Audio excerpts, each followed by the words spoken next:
get into and delve into the context which we have, I'll just like to give you an overview of what we are trying to do at Joshi Welthungerhilfe, which is WHH, because it's a German name, easy to pronounce and remember. Uh, we have got, what we've done is as part of a rural livelihoods and sustainable agriculture program, this is supported by the European Union. We have got a good grant to establish a kind of a framework for smallholder farmers, where we are promoting organic, what we call ecological. We abstain ourselves from calling organic as well, because organic as a word itself is now getting polluted. One doesn't really know what is organic, what is not organic. So what we use very consciously is ecological, and I'll dwell a little deeper on that later. So we use ecological promotion for smallholder farmers to provide safe and nutritious food for consumers. So what we have done is, the initiative started some 2 years back. We started on the East Coast with Jharkhand, West Bengal and Odisha, and we have kind of co-created an ecosystem called Bhoomika. So this is not Bhoomika as Prastavna, this is Bhoomika, of the earth.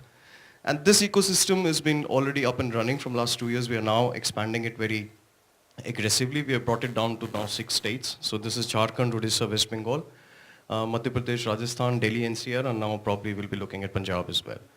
What this ecosystem does is, and just very quickly in 3 lines, 3 statements is, this is exactly what Sapna ji mentioned in terms of co-creating, and this is what also EcoC8 has also, kind of, it's going to take it forward. Ours is, we are working more on the grassroots, your focus is more on the consumer side of it. What we have done is we have kind of created an ecosystem where we work with smallholder farmers, build up the capacity, train them on organic certification, which is ecological certifications. We use the PGA standards.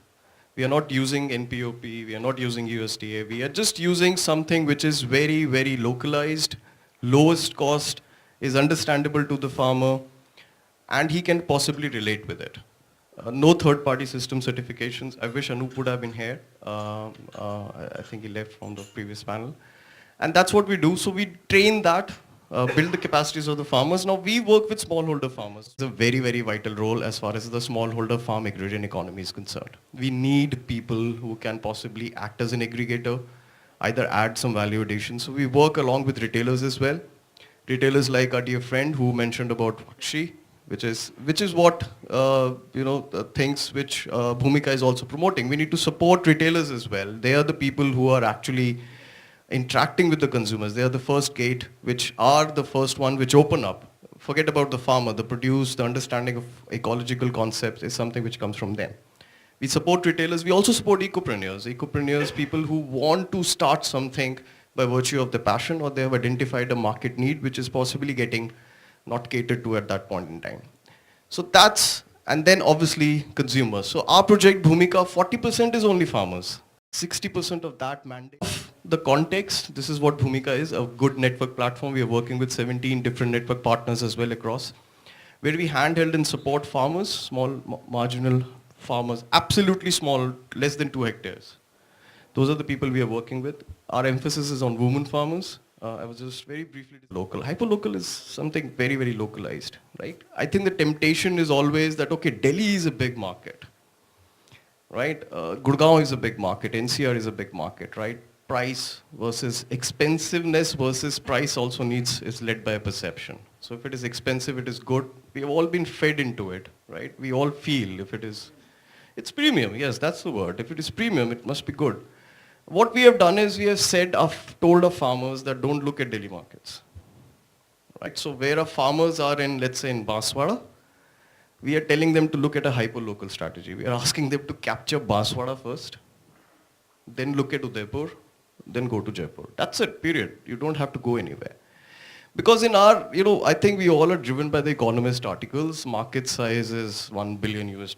I think Ernst & Young came up with that report. $1.2 billion US is what they're predicting. It will probably climb up to $2.5 billion by 2025. 0.25% is the market share. 0.2% is what the organic market is. Ma'am also mentioned. To draw your attention, 0.2 is roughly around 150 million consumers. 2%. Then it goes up. Then it goes up to 250 million. If you're looking at a population size of 1 billion, you're looking at 225 million. Now, where are those consumers? You don't have to necessarily go to Delhi. The maturity and the scale efficiency is going to come from your localized markets. If you can sell it to your nearest person, and if you can capture that scale, if you can capture that maturity, then you can build up that scale for you to go to